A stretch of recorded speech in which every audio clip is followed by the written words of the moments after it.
Pasir Klaten. Di sini saya akan mewawancarai Pak Pandu dari SMK Negeri 4 Klaten. Baik, jadi gini, banyak anak-anak zaman sekarang yang kurang memahami makna atau nilai-nilai Pancasila. Dari yang mungkin karena Indonesia sendiri negara Pancasila dan sekarang zamannya milenial. Ya, banyak sekali anak-anak sekarang sudah kecanduan teknologi informasi yang mengenai game online dan lain-lain. Nah, di sini karena pengaruh-pengaruh tersebut, anak zaman sekarang kurang menghormati orang tua. Contohnya saat disuruh orang tua kurang langsung bertindak. Terus apabila melewati orang yang lebih tua kurang sopan atau kurang membungkukkan badan. Di kasus tersebut, menurut Pak Pandu sendiri, bagaimana cara menanamkan nilai-nilai Pancasila tersebut sejak dini? Ya, gini ya Pak. Sebenarnya mohon maaf, saya sebetulnya bukan ahli Pancasila, jadi ya saya akan bicara aja sebisa saya mungkin yang mengenai yang kasus yang permasalahan anak muda sekarang kok seperti ini dan seterusnya. Apalagi kan kata-katanya itu anak muda itu tulang punggung negara. Nilai Pancasila yang sekarang itu banyak cacatnya, yang dinilai tidak toleran, padahal dia itu yang toleran. Yang bicara tidak toleran malah dia yang pelakunya dan seterusnya. Ya, kembali ke pertanyaan Mbak tadi, menurut saya kok bagaimana cara menanamkan nilai Pancasila sejak dini ya Pak. Ya, memang anak kecil itu kalau tidak diajarkan nilai Pancasila akan buruk berikutnya. Dan mengajarkan ke anak kecil itu nggak mungkin harus diajarkan mengenai langsung sila pertama, sila kedua, sila ketiga dan begitu. Ajarkan dulu lah yang disukai anak-anak, dan itu merujuk pada membentuk nilai Pancasila. Seperti nilai sila yang pertama, yaitu ketuhanan yang Maha Esa. Anak-anak diajaklah yang beragama Islam ke masjid, yang tidak sore itu TPA, walaupun hanya belajar Qiraat 1, 2, dan 3 ya. Dan seterusnya, itu pasti akan mewujudkan nilai tanggung jawab pada agamanya. Dan tahu sendiri di agama itu pasti menyangkut banyak sekali akhlak di situ. Otomatis kalau akhlaknya bagus, dia akan memiliki nilai Pancasila yang kuat. Lalu ditunjang oleh selanjutnya yaitu keadilan. Bagaimana seorang anak bisa mempunyai permen 2, temannya dikasih 1. Punya roti, ya diiris-iris kasihkan temannya.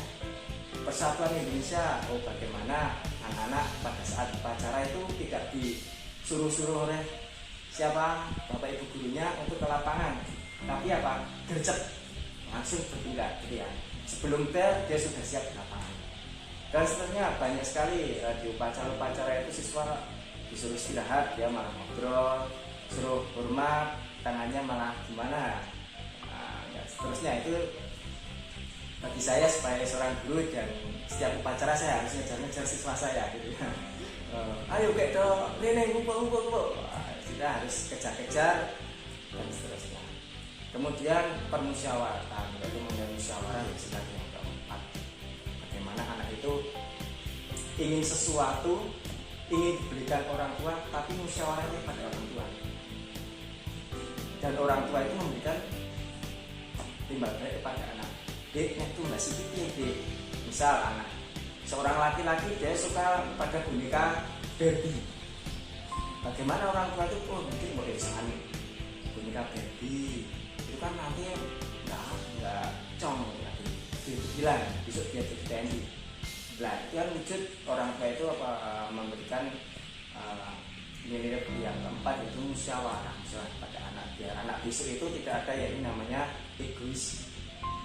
Semuanya itu diusahakan bersama-sama. Kemudian yang dan seterusnya lah, sampai sila-sila terusnya. Banyak sekali bentuk Pancasila menurut saya ya.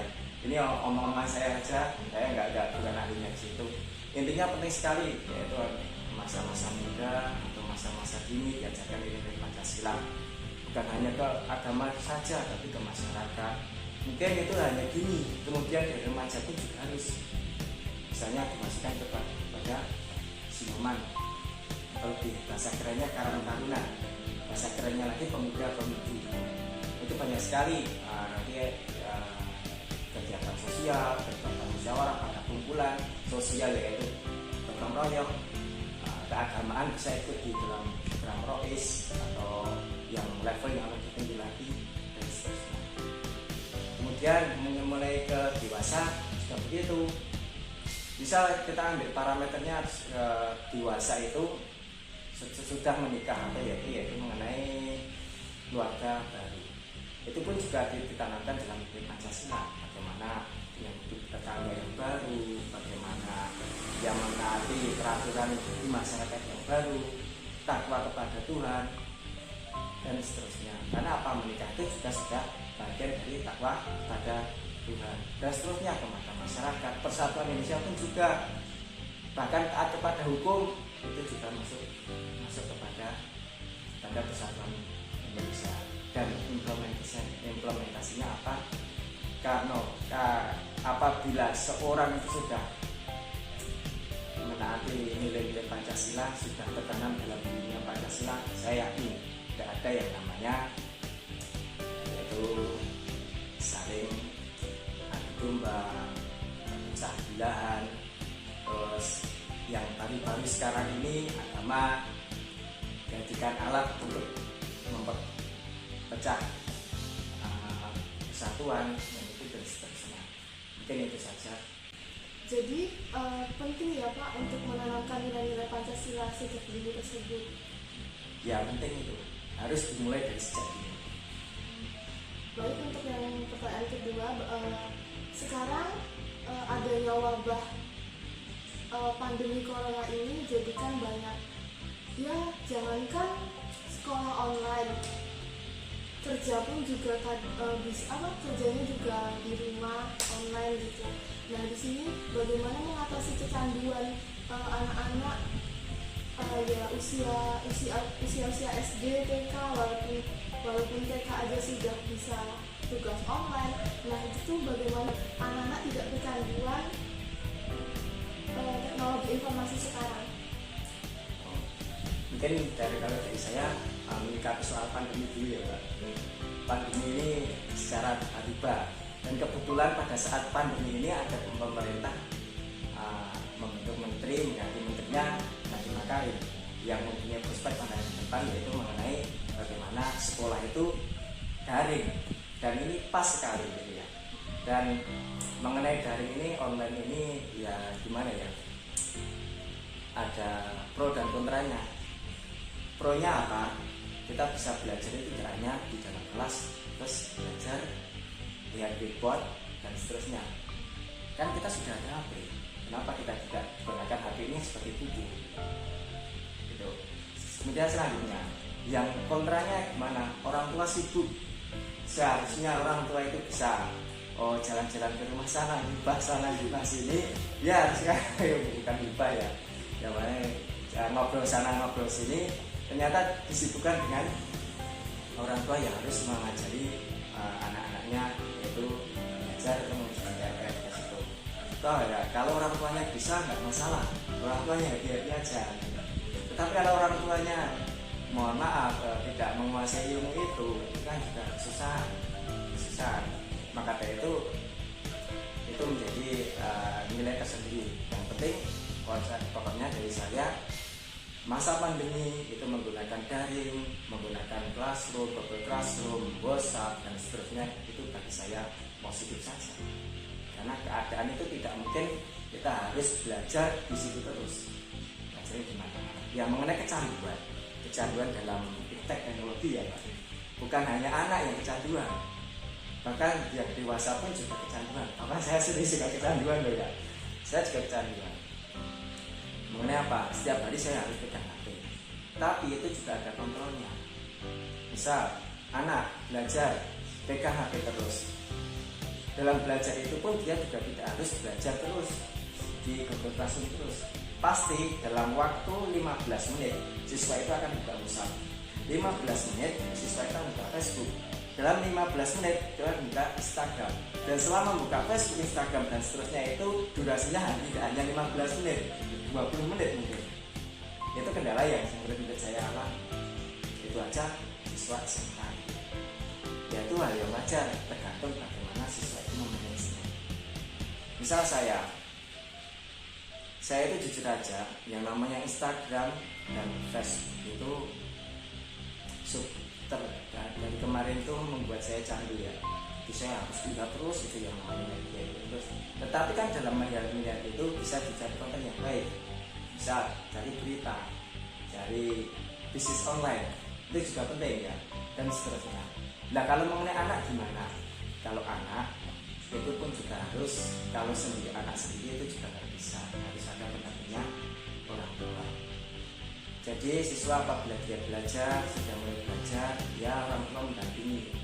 Kadang-kadang ya didampingi, dihibur. Dan kalau anak ini sudah mulai jenuh, dia dipersilakan untuk melihat YouTube atau dan seterusnya. Sebelumnya dari ini saya menganggap TikTok itu baik, bagus. Bagaimana cara menggunakannya saja. Ya. Misalnya lagi, kalau anak itu mulai jenuh mengerjakan tugas-tugas, ya dipersilakan anak itu untuk jalan-jalan keluar. Mungkin ini hobinya sepedaan ya, punya sepedaan. Mengerjakan tugas 15 menit. Setelah standar, anaknya itu suruh untuk sepedaan dulu, muter RT lah 2 menit atau berapa. Atau kan musimnya main layangan, kalau suruh layang-layang itu aja nggak apa-apa. Terus jangan dibiasakan yang namanya belajar dari itu dia harus fokus menghadap kertas dan menghafal. Enggak. Tapi apa? Ya bisa sambil jalan-jalan, sambil kalau agak remaja gitu ngopi gitu ya, atau biasa beli susu. Lah yang saya permasalahkan di sini adalah satu, yaitu kecanduan TikTok yang bagian game online. Game online itu faktanya positif, itu akan membentuk ID kita akan lebih maju dan seterusnya. Ya mungkin itu hal yang baiknya, tapi banyak buruknya. Buruknya apa? Tahu sendiri, Mobile Legends dan seterusnya. Itu kalau dipikir anak-anak itu akan lebih banyak negatifnya daripada positifnya. Bahkan saya sendiri pun sebelum menuju ke Mobile Legends saya sudah tahu dampak negatifnya. Satu, anak itu akan pasti meninggalkan ibadahnya. Yang beragama Islam pasti kalau ada sholat, ada duhur, asar dan seterusnya, dia akan alah kusik dilingkas nanggung. Padahal itu bisa dipaus, ya kan? Dan seterusnya sampai komat dia masih game terus, sampai bahkan jadwal agamanya selanjutnya sampai asar, dia sampai duhur dia ketinggalan dan seterusnya. Itu sudah buruknya nilai Pancasila yang pertama, itu apa? Ketuhanan yang Maha Esa.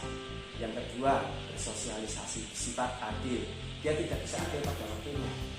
Padahal di dalam hidup itu tidak hanya harus bikin terus, ada makan, ada membantu orang tua dan seterusnya. Yang ketiga, mungkin persatuan Indonesia. Dia tidak mengamalkan nilai persatuan Indonesia. Upacara dia malah main game. Ada enggak? Ada gitu ya. Dan seterusnya.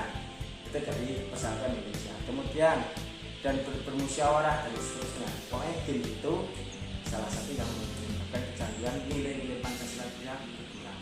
Kecuali game edukatif. Tapi sekarang anak-anak itu jarang sekali game edukatif. Ya. Nah kalau saya lebih saran, saya tidak akan menyalahkan TikTok dalam memperlambat nilai-nilai Pancasila kita, tapi saya lebih menyalahkan konten TikTok yang tidak menyasar pada nilai kepribadian anak, pada nilai Pancasila itu sendiri. Bisa game online tadi, pornografi, terus hujatan dan seterusnya. Dan itu peran penting itu adalah orang tua. Apabila orang tua tidak bisa mendampingi di sisi kerja kan, ya bisa kakeknya atau tetangganya dan seterusnya. Memang di masa pandemi itu kita diperingatkan oleh Tuhan, oleh Allah bahwa mendidik anak secara langsung itu penting, gitu ya.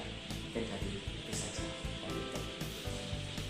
Jadi untuk perkembangan teknologi sekarang itu juga berpengaruh positif, ada positifnya ada negatifnya. Iya, tapi sebetulnya banyak positifnya. Tergantung kita yang menyikapinya. Jadi untuk pertanyaan yang ketiga, bagaimana apabila kasus yang pertama dan kedua tadi sudah kecanduan dan teknologinya sudah terlewatkan gitu, maksudnya udah kecanduan lebih dari yang udah kecanduan dari iptek dan sudah terlewatkan dari menanamkan Pancasila tersebut, bagaimana cara mengatasinya untuk kedepannya? Jadi kalau dari kecil itu tidak ditanamkan nilai Pancasila, kemudian masa remajanya sudah kecanduan iptek yang negatif tadi, apakah sekarang masih bisa diperbaiki? Ya menurut saya apa yang nggak bisa loh, semuanya bisa, semuanya bisa. Menurut saya semuanya bisa. Ya emang kalau sejak kecil itu nggak ditanamkan nilai Pancasila, dia akan lebih susah, ya egois, diberi masukan dia nggak mau. Apalagi ditambah lagi kecanduan iptek yang tidak positif tadi, misalnya game online yang tidak bagus lah, ya terus ada pornografi, terus ada ujaran kebencian, ya mungkin ini yang lebih trennya lagi TikTok yang berlebihan, ya TikTok boleh-boleh saja ya kan, hati-hati aja kan. Tapi kalau berlebihan dia untuk mengikuti tren-trennya terus jadi dia malah belajar yang tidak baik gitu ya. Tapi hanya sekedar hiburan refreshing aja nggak masalah selama ya tidak melanggar sopanan gitu ya. Apakah masih bisa diperbaiki? Bisa, tergantung satu dia pada taat pada kemana. Paling ampuh itu memperbaiki itu dari agamanya, ya agama Islam, yang sebabnya diperbaiki ya agama Kristen, ya gereja, ya agama dan seterusnya. Mungkin kita ambil yang agama Islam aja, perbaiki dari akhlaknya, seringkan ke tempat ibadah. Yang kedua dari lingkungan. Kalau teman-temannya semuanya gini semua, bagaimana mau berubah kalau masih berkumpul di teman-temannya itu? Gimana caranya? Cari pembanding yang lain. Iya, cari pembanding yang lain. Misal game online, anak itu memiliki hobi apa selain game online? Oh, misalnya anak itu memiliki cita-cita pengen naik sepeda gunung yang bagus, dan kebetulan orang tuanya mampu belikan sepeda itu. Bahkan kalau perlu orang tua ikut. Jadi apa? Aktivitas pembanding itu akan mengurangi itu. Bahkan olahraga itu sangat baik. Dari olahraga sepedaan dia akan haus, dia akan ke angkringan. Dari angkringan itu mulai bercengkrama dengan pembeli yang lain. Nah itu akan mengurangi interaksi sosial. Itu menekan nilai Pancasila juga. Dan seterusnya, cari jauhi dari lingkungan yang seperti itu, terus cari aktivitas pembanding yang lainnya. Mungkin itu. Kalau cepat bisa enggak? Kalau cepat biasanya enggak bisa, tetapi bertahap. Tapi kalau tidak dimulai dari sekarang, terus kapan lagi? Selanjutnya, kalau negara Indonesia tidak merubah akhlak-akhlak revolusi mental seperti tadi, revolusi akhlak seperti itu tadi, terus kapan kita Indonesia mau berubah? Indonesia itu permasalahannya itu bukan dari SDM, sumber daya alam, tapi dari akhlak. Kalau akhlak itu sudah bagus, pasti akan semuanya akan berjalan dengan baik. Dan Pancasila itu sangat cocok sekali untuk diterapkan di Indonesia karena ada toleransi, ada agama, hubungan sosial, bermusyawarah, persatuan Indonesia dan seterusnya. Mungkin itu. Berarti dari kecanduan dan sudah terlewatkan untuk mendidik tadi bisa dirubah, masih bisa diperbaiki. Bisa, tergantung tekadnya dan strateginya. Ya strategi yang paling manjur yaitu tadi. Apabila dia sudah kecanduan ini dan seterusnya, cari aktivitas pembanding walaupun itu merogoh uang sekian yang banyak. Ya. Terus kemudian apabila dari akhlaknya dia tidak baik, cobalah dimasukkan ke dalam organisasi yang umumnya akan yang baik. Misal masukkan dalam organisasi kepemudaan dan seterusnya. Jauhi lingkungan yang buruk. Intinya pada lingkungan. Kalau itu pun tidak bisa, orang tua bisa memaksa sedikit demi sedikit. Mungkin itu saja. Kalau nggak dipaksa, pendidikan itu memang harus dipaksa. Kalau nggak dipaksa, itu nggak masalah. Baik, terima kasih buat Mas Pandu.